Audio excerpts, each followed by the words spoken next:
guys, it's your boy Luke, back again for another PGA DFS video, this time for our value plays for this week's CJ Cup over in Las Vegas, Nevada. And what we're going to do in this video is we're going to cover my custom models, top 6 plays priced $7,500 and below for the Draftkings slate. On top of having solid floor projections, these golfers also have the kind of upside necessary for GPP contests. But before we hop into this week's picks, just wanted to quickly remind you guys of the live stream we'll be doing tomorrow evening at 6:30 p.m. Eastern time here on the channel. That will be our weekly PGA DFS live stream. We'll be going over my Patreon projections, my player pool, some ownership stuff, some game theory, and of course any questions that you have down in the live chat. So make sure to stop on by. I'll make sure to put a link in the description so you guys can save a reminder on there. I also already have my course breakdown already up on the channel, a podcast I do with another content creator. I'll have that link down below, as well as my core plays for the CJ Cup. But without any more delay, let's hop right into the value picks for this week. And now for our value plays. At number 6, we have Rickie Fowler, who is definitely somebody who will be a sneaky pick for this week, given that he's coming in off 2 missed cuts in a row. But those missed cuts were a while ago. I mean, obviously he missed a cut last week at the Shriners, but the last time we saw him play before that was at the Wyndham Championship. So not much recent form to speak of with Rickie, but somebody who historically is a great fit for this golf course. So as of right now, he's my 27th ranked golfer in the field in terms of a course fit. And again, a lot of it has to do with what he's good at. Somebody who gets very hot with the irons from time to time, is one of the best putters in the world, particularly on the bent grass surface. So somebody who, even though he struggles mightily off the tee, especially over the last few years or so, here at the Summit Club, it presents very appetizing looks off the tee. There's not many hazards. There's some of the biggest fairways that these guys are going to be playing all year. So somebody who I definitely like as a bounce back pick for this week. Again, the price tag is very appetizable as well, only $6,400. And also somebody who's going to be garnering little to no ownership. So in order to get leverage on Rickie Fowler, you're only looking at having to play him about 7 to 10% of your lineups. And in a limited field, especially an invitational type field, that's a rare commodity. Typically your average ownership number is going to be right around the 7 to 8.5% mark, that type of thing. So getting people with low single digit ownership is again a very rare commodity. So over the last 5 events, if we take a look at some of his advanced metrics, again, they've looked a little bit worse than they have been in reality. He's gained over 3 strokes on approach twice over that stretch, and he gained over 3 strokes on the greens 3 times. So if he's able to piece together a round or 2 of good approach play with good putting as well, he's somebody who can not only end up with a top 20 finish this week, I have him projected right now for a top 25 finish, but somebody who could potentially turn in a top 5 or top 10 performance. And at that type of price tag, that would be more than enough to pay that off, and somebody I'm targeting in the value tier. At number 5, we have one of our core plays. So somebody who, if you guys watched my core plays video from yesterday, you know I'm all over Jhonattan Vegas this week. So just $100 cheaper than Rickie Fowler. Somebody who doesn't come in with the recent form bug, right? If anything, if we take a look at his form, he's one of the best players in the world, especially off the tee and on approach.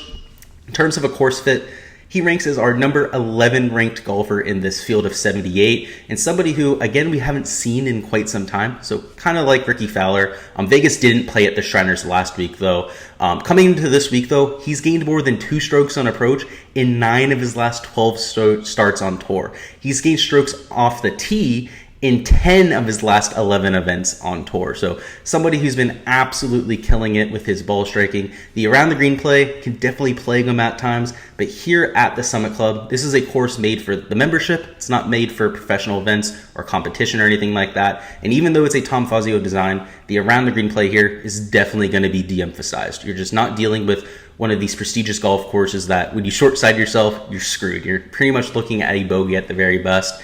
I'm not expecting that to be as much of an issue this week, but even with some of that around the green play, that's kind of held him back. He's gained putting in 3 of his last 6, so good to see there. Somebody who's a little bit streaky there, but more importantly, he's gained around the green in 4 of his last 6. So Jhonattan Vegas in by far the best stretch of form that he's had in his entire career, and a lot of that's fueled by a well-rounded game. So I love seeing that, and it's a great course fit. Again, even though we haven't seen him in quite some time, somebody I love as a value pick here for the CJ Cup. And at number 4, somebody we are buying back in on. He was my number 1 value pick last week. He was also $8,000, so a lot more expensive, and he ended up missing the cut. So was a little bit of a disappointing pick for us. Somebody who was coming in with scorching hot form, hadn't missed a cut in over 5 starts, had multiple top 10 finishes, and I'm going right back to him, especially because we loved him last week. He's going to be even cheaper this week here at $6,700, and also coming in with a fraction of the ownership. I mean, people really get scared off by the type of performance he had last week. At the Shriners, it was extremely ugly, I won't lie. He lost over 10 strokes to the field in 2 rounds, and that's not easy to do. He only gained strokes off the tee and was a loser in every other category. Typically for Erik Van Rooyen, it's the complete opposite of that. He typically very much so struggles off the tee, is a solid approach player, can drain a ton of putts, and puts up a high birdie or better percentage. And while the birdie or better percentage was there, he still made 9 birdies over his 2 rounds. He gave well too many strokes away to the field with his approach play. So again, if you take a look at that recent form, at least with that 1 week occurrence at the Shriners, it's going to look a little bit lackluster. That's why he's not getting as much steam as he should be. But again, if we take a little bit of a broader look like we did with Rickie Fowler, this is where it starts to get really juicy. He has finishes of 22nd, 5th, 7th, 37th, and of course his win a little bit over 2 months ago. So that's scary good form for somebody in the 6K range, especially if we ignore that missed cut. And if we take a look at how he's played in terms of his advanced metrics, they've been just as good. So he has gains of 0.38 shots gained on approach, also gains of 0.32 shots gained putting per round. So somebody who, again, has kind of been getting it done across the board. He's also been a top 5 birdie or better percentage player over that same stretch, showing that he has more than enough upside to take this course low. So at his price tag, I think he's a great buyback spot. Somebody who was in this same situation last week for us was Adam Schenk. He was somebody who was my #1 value play just 2 weeks ago, ended up missing the cut right on the number. And of course, Adam Schenk last week nearly won the damn golf tournament. So definitely have good vibes with these buyback options, and EVR is that option for me this week. Hey guys, I wanted to introduce you to my Patreon page if you guys haven't already seen it or joined. On there, you guys can get my Patreon projections for every player in this week's field, as well as all the golf tournaments coming up. The best part about it, it is just $1 for the month. And on top of my projected points, you're also going to get ownership numbers, you're going to get my custom model rankings, you're going to get all kinds of shots gained analysis that I use for my own lineups. I use it for my analysis here on the channel. So if you've ever been wondering how to get my analysis for every player in this week's field, not just the guys I'm able to highlight here in these YouTube videos, that's exactly how you can do so. So link will be in the description for you guys. Again, the best part is just $1 for the month. By far the best value in the entire industry. So I highly recommend that you guys go ahead and check that out. And now hopping right back into the value plays here. At number 3, we have Cam Davis, another one of my core picks for this week that ended up squeaking his way into this value picks video. He's also $6,400, so just like Rickie Fowler there, and coming in with a lot better form than some of these other guys we've been talking about. So in terms of his last 3 finishes, he has a tied for 27th, a missed cut, and a tie for 29th. So a little bit of hit or miss right there, but somebody who at this price tag has more than enough firepower to take it low at the Summit Club. So as of right now, ranks as my 14th ranked golfer in the field in terms of a course fit. And anytime you have a golf course where you can bomb it off the tee, you don't have to worry about hitting it into hazards, and a course that you have to take low, you're gonna love Cam Davis. But even more so, if you're at a course that's on bent grass, he's a must play. He's almost a lock play, especially in cash games, in my opinion. So if we take a look at his splits on bent grass versus his other surfaces on tour, he has by far the biggest split I may have ever seen in my database. So he's a loser on every other surface on tour, even as bad as a quarter of a stroke on Bermuda grass per round. But if you take a look at how he putts on bent grass, he gains 0.56 shots gained per round on bent. That is a solid 0.61 shots gained better per round than his average. So somebody who typically not one of the better putters on tour, but you put him on these bent grass greens, the guys like Jordan Spieth, actually better than Jordan Spieth. Jordan Spieth averages 0.55 shots gained per round on bent grass, and we call Jordan Spieth the bent grass god. So maybe we should be talking about Cam Davis as the bent grass god at this point. But since July 1st, if we take a look at his advanced metrics, he's been rock solid across the board. He's actually gaining in all 4 major statistical categories, which is not something we typically say of Cam Davis, but that is great to see. And while no category is over 0.25 shots gained per round, so that's, off the tee approach, around the green, and putting, he's had ceiling performances in every part of his game. The unfortunate part, he hasn't been able to piece them all together for one tournament other than that win he had at the Rocket Mortgage. So this weekend, if he's able to tie together his approach play and his putting, his off the tee play and his putting, or hell, even his around the green play and his putting, I expect huge things from Cam Davis. If he ends up finding a way to put 3 of them together like he did at the Rocket Mortgage,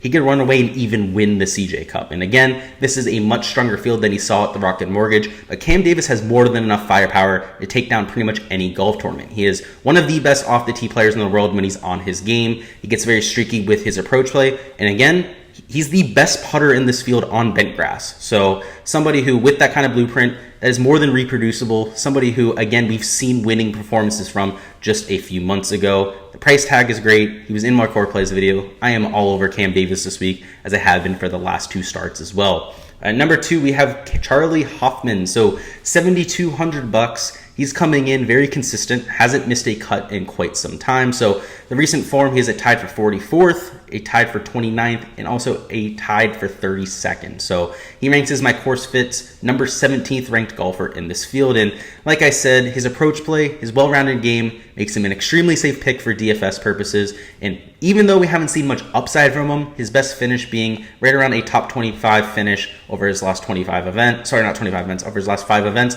He's somebody who can spike from time to time. It's usually the putter that holds him back a little bit, but here at the Summit Club, I really like his chances to bounce back. And not only does this course give him very much so vibes of the Waste Management Open, obviously a golf tournament where he's had some of the best performances of his career, it's also a golf tournament that de-emphasizes off the tee play. So kind of like his putting, from time to time, the off tee accuracy can kind of hold Hoffman back. He sprays it from time to time, but again, just like we were talking about with Rickie Fowler and a few of the other guys on this value plays list here, guys that spray it are going to get away with it here. So in terms of the recent form, there's no glaring weaknesses either. If we take a look at his advanced metrics, he's getting over 3/4 of a stroke per round on the greens, which is obviously great to see. Has absolutely been lighting it up. So one of his weaknesses really hasn't been there of late. He's also a significant gainer on approach like he always is. Also around the green as well. So again, with the easier looks off the tee, again, with a lot of putting consistency of late, I expect big things from Charley Hoffman at the CJ Cup. And finally, at number 1, we have Aaron Wise at $7,400, who is by far my favorite value play on this entire slate. Coming in with amazing form, coming in with an amazing course fit. You see he's ranking as my number 19th golfer in this field, and he's my highest point per dollar play on the entire slate. So if you guys saw my course plays video, you know just how bullish I am on him. And this spike in performance, this spike in his projections is undoubtedly due to his putting performance. He's somebody who, since July 1st, has been a 0 putter on tour. And for Aaron Wise, that is excellent. That is actually mind-boggling if you take a look at Aaron Wise's numbers for his career. Typically, over his first 4 or 5 years on tour, he's lost close to 0.4 strokes on the greens per round. That is one of the worst metrics of anybody on tour, especially for somebody that has kept their card year after year. But on top of the putting success of late, again, him putting to a neutral is very successful for Aaron Wise. He's been himself everywhere else. You know, he's gaining across all 4 major statistical categories, including 0.21 shots gained off the tee and nearly half a stroke gained around the green per round. So at his price point, he's extremely easy to fit into lineups, especially with such soft pricing this week. And he's going to be a prominent feature in my player pool come Thursday morning. That is all I've got for this week's value plays. Go ahead and let me know down in the comments who you've got as your favorite play, priced $7,500 and below for the Draftkings slate. If I'm taking a look at one of my core picks, obviously going to be Aaron Wise. Also really like Charley Hoffman's upside, especially his consistency in cash contests. But go ahead and let me know who you've got. As always, guys, I really appreciate the viewership and your support. If you guys haven't already liked the video, if you haven't already subscribed to the channel, make sure you guys go ahead and do so. I'm going to see you guys later on for my top 3 fades and sleepers. Those will be coming out Wednesday morning, right around 9 a.m. Eastern time. And of course, we're going to have that live stream on Wednesday evening at 6:30 p.m. Eastern time, going over my player pool, ownership, any live questions that you have. So make sure to stop on by. So until then, good luck with all of your lineups this week, and peace.